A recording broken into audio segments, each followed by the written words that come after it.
You always say you don't think that Rob Manfred actually likes baseball, right? Yes. Well, he's giving you some evidence to the contrary. He's giving you some evidence to the contrary because it was a really good day for baseball yesterday and last night, and it's turning into an even better day for baseball right now because within the last hour, we've gotten news from Rob Manfred's press conference out in Denver that two of the most unpopular rule changes over the past year or so since 2020 are basically going to be going away. The Great. 7-inning doubleheaders could be a thing of the past, and starting a runner on second in extra innings could be a thing of the past. And, I think fans are going to respond really positively to that. Now, personally, I actually liked the rules. I liked the fact that the 7-inning doubleheaders I thought was great because it added this urgency to these doubleheaders that I just really appreciated. But I understood why fans got so upset about it, and I understand why players wouldn't want to do 7-inning doubleheaders. But I thought you're trying to speed up the game, you're trying to, create more, action and urgency, all of that. And then the runner on second rule, I understood why they wanted to do that. In the pandemic, you want to get guys out of the ballpark as quickly as possible. You don't want to be going 20-inning games. You're blowing through bullpens. You already have guys who are out on COVID lists, things like that, so it made a lot of sense. But the idea that baseball and Rob Manfred, that they're showing, A, they're listening to the fans, that they're being flexible, that they realize that these are just rules that, were not all that popular. I think this is a good day. Rob Manfred's had a lot of L's and taken a lot of L's, especially recently. This is a good day. They're showing that they're listening, and that's a good thing for a sport to do. Yeah, but let's see if it's collectively bargained. Well, they're giving it up as a chip. Well, if I he understand, wanted to hold it as collectively bargained, then he would never say something like this. I don't know. I mean, listen, I think Manfred's still an atrocious commissioner. I really do. And you want to look at, everyone could push back on the extra innings or the 7-inning doubleheaders and the amount of 7-inning doubleheaders, say the Mets are playing this year, and that's fine. Does that right all the ills of Rob Manfred and his lack of leadership? No. I mean, it really doesn't. I mean, that's great. I mean, for Major League Baseball, I don't think it's going to affect the popularity of the sport one way or the other, whether you put a man on second base and, you're having 17-inning games instead of games ending in the 11th or 12th or even the 10th, or whether or not you have 7-inning doubleheaders. That's fair. If I don't think it's great that he's making this adjustment. Do I think at the end that this is some come to Jesus moment for Rob Manfred? I really don't. I mean, honestly, I really don't. He also went out there and congratulated the umpires for carrying out the marching orders of checking pitchers and instituting that rule midseason because of the adjustments that Major League Baseball made to the baseballs before the start of the year, deadening it, lack of offense, and obviously people.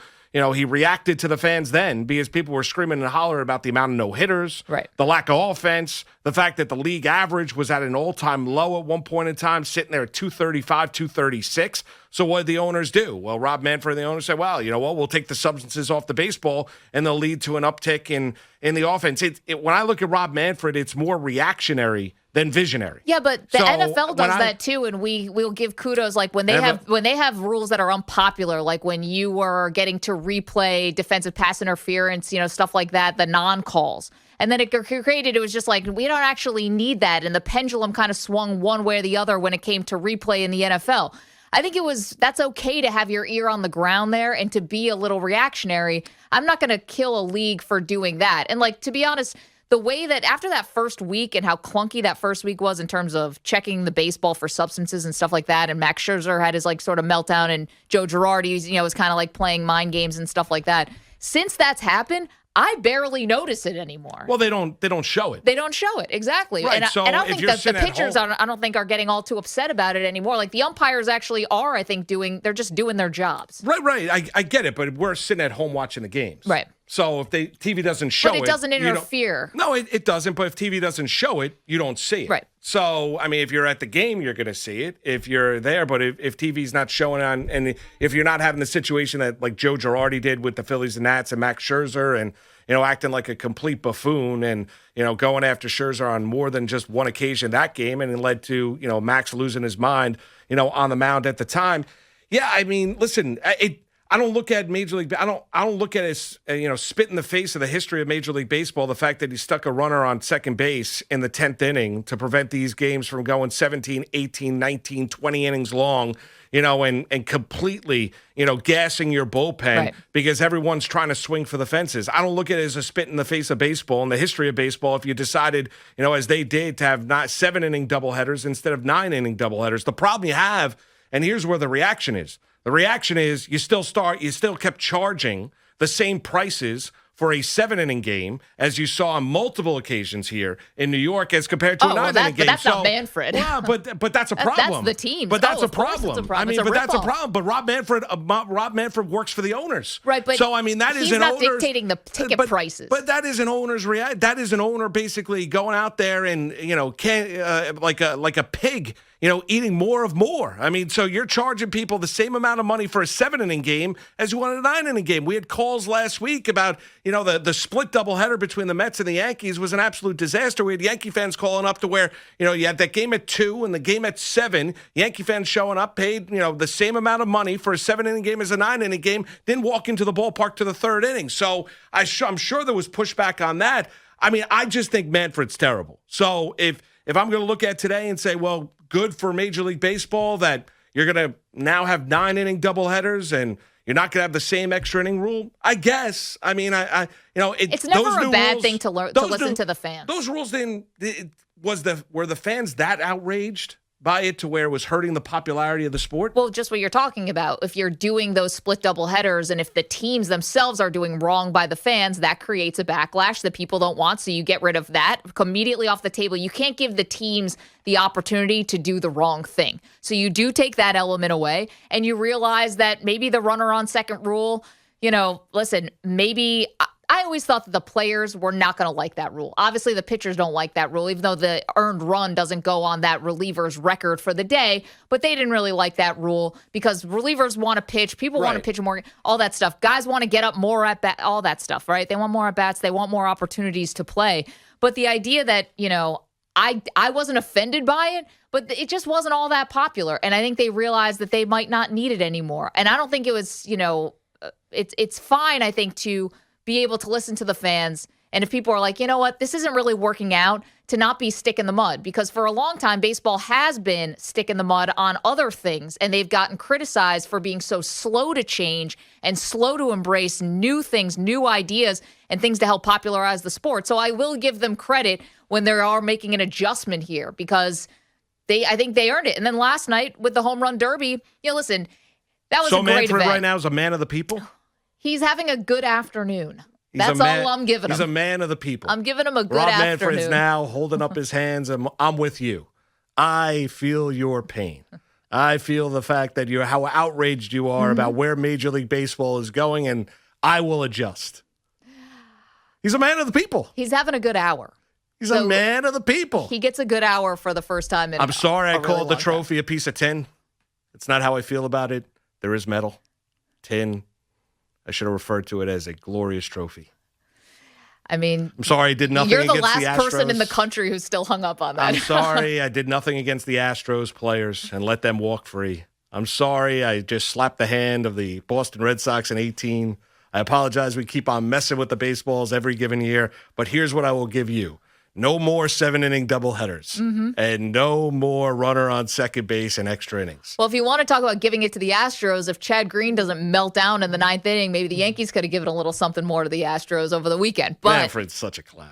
He really is. He's such a terrible commissioner. Well, he really is. He's just awful. It's just amazing the lack of leadership that Major League Baseball has, where it's like you're at the All-Star break, and we'll get to the Alonso heroics last night in Coors Field because he was utterly fantastic, but you get to the situation where it's like, I don't know exactly how to react. Yes, I mean, Manfred and everyone's tweeting about it, about what Major League Baseball, these rules are not here to stay. Great. I mean, fantastic. I mean, we get caught up time and time again in Major League Baseball about what's wrong with the sport, what adjustments. You know what? How about this? Okay, so we're going to give credit to Manfred today for reacting, right? Being a man of the people, listening to the masses of Major League Baseball fans out there, and then drawing Maybe the and players, making some changes here. Well, how about this? Let's see where Manfred's leadership is in this new collective bargaining agreement, right? Massive hardliner, right? right? So you want to talk about when is baseball going to return after this season? That would be my question for Rob Manfred. How exactly are you going to get this deal done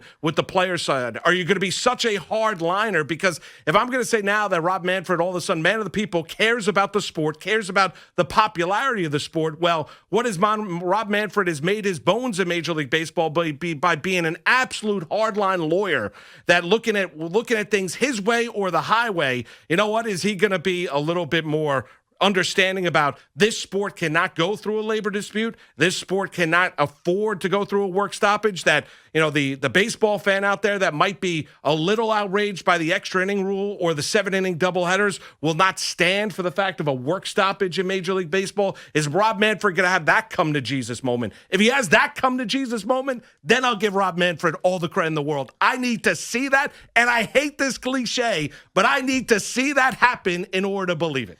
Here's the thing about that. That is a huge, matzo ball. You're talking about a massive thing that has layers and that has owners and personalities, and that is a huge thing. But don't you believe, and I'm not going to say that this is the first step, but it might be a tiny little olive branch where if you wanted to, and if you are such a hardliner, why even come out and say that this is potentially going to go away after next year when you could have held on to this and you could have used it as another one of those little bargaining chips if the players don't want the 7-inning doubleheaders because they want more at-bats, they want more guys, getting opportunities to play. If the players don't want the 7-inning doubleheaders, the players don't want the runner on second, doesn't seem like that's all that popular amongst the Major League Baseball players, why not hold that in your pocket and make that another, thing that you could say, well, I'll give you this back, but you got to give me something in return. That would be the ultimate hardliner negotiation would be like, no, we're not talking about anything. This is all going to happen at the bargaining table. And Tony Clark better come with, you get your lawyers, I got my lawyers, and we're going to come and shoot this thing out. I mean, listen, I'm not going to get on the side of Rob Manfred. You think Manfred is great at handling these situations? You're asking. They're both sides are not, Manfred but I never have love for the owners. Manfred has stepped in more often than not. I mean, with the way that he's handled a lot of the situations that we've already run through. Listen, but you get what I'm saying, right? If he really was going to be that much of an ass, he would just hold out to it. I just think I don't think he has any other way with negotiations. I really don't. I mean, I think that is why. Like he can't help himself. No, that is why Bud Selig sent him after Alex Rodriguez. Rob Manfred, if you, Major League Baseball, that's why stories were written last year about his care for the sport and whether or not he cares for the sport. Because there's got to be that touch and that feel. If you're a commissioner working for the owners, I get every commissioner works for the owners, but having the understanding of having that relationship with the players, understanding that the players are the commodity, and taking care of the sport that you are the commissioner of, I think Rob Manfred's done a terrible job with it. I really do. And he's made his bones by being a hardliner, very, very tough negotiator. Mm-hmm. And that is why he's sitting in the office that he's sitting in right now.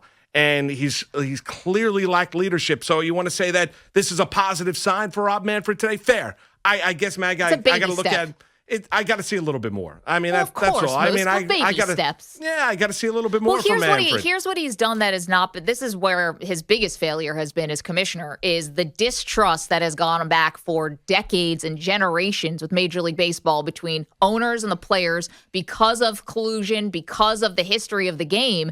He has done nothing to reach across the table and earn any of the trust of the players. You kind of get the sense that maybe the players do trust Adam Silver to a certain extent. I don't know if the NFL players trust Goodell. They probably don't. But in terms of this really bad relationship between the players and owners that's been awful forever, he's done nothing to make it better. And that was crystallized by the most recent scandal in baseball, which is the foreign substance scandal, where you had guys who are big players in the union, Garrett Cole, Max Scherzer, Zach Britton, major union guys who are high-level executives, inner circle, who were not receiving communication from Rob Manfred. At least that's what they were saying. Like, they were not ones who were being consulted. Rob Manfred didn't, he's refuted that. Well, Manfred came out and said he did discuss it with the players. He did discuss with the players. He just didn't say who. And it wasn't obviously the top leadership in the union. So guys, it makes you wonder this is what who. I'm doing. Just to give you a heads up, I'm going to get off the phone right now. Thank you. Have a good day. Rob Manfred. You think he refers to himself in the third person? Yes, I do. Yeah. He would be He's that guy. I bet he does. Everything you mentioned about the relationship. I mean, to the point, and we'll get into Alonso here and get to your calls at 877-337-6666. I joke around because, if I don't, I'll start to cry about what Manfred's done here about Major League Baseball and how he, is ruined at times the sport that I grew up loving. And it's unfortunate. I still love it. We still watch it on a day in, day out basis. I'm not telling you that Bud Selig was this unbelievable commissioner because he had his mistakes as well. But, at least I got a sense that, Bud's heart was in the right place. I don't know if I ever get that sense with Rob Manfred. And maybe this is a sign of good things to come. I hope it is. I got to see more. I mentioned about Alonso. I mean, you got to understand that the relationship between the players and the owners are so bad that Pete Alonso threw out the fact of, that he believes that, and he said other players in Major League Baseball believe that the baseball changes the baseball based on the incoming free agency the next offseason. Think about that. That's the distrust. Whether you look at that and say, "Wow, he's full of what," when Alonso's making those claims, or I've heard some great conspiracy theories. Now that one is out there. When you think about Pete Alonso, that's fair, but the players believe it. At least some of them. I mean, to the point where Pete Alonso felt comfortable to verbalize that to the media and throw it out there. So, I mean, that shows you just where the relationship is between the owners and the players. There is none. Yeah, I don't know if Pete knows what a fact is, but he is fantastic at hitting home runs, and he did that last night, winning the home run derby. He's your back-to-back champ. Plenty to get into with Pete Alonso, and of course, the Mets, the Yankees, too. Interesting story, a little nugget from last night, that Trevor Story might not just be on the radar for the Yankees, but possibly for the Mets, too. Yeah, we'll only drop that one. Yeah, we'll get into that. But the big news today is Rob Manfred, MLB commissioner, man of the people. Moose, you can no longer say he hates baseball. Man of the people. Are you going to retract? No, not at all. He's a man of the people. I am with you. I feel your pain. Your pain. Sincerely, Rob Manfred.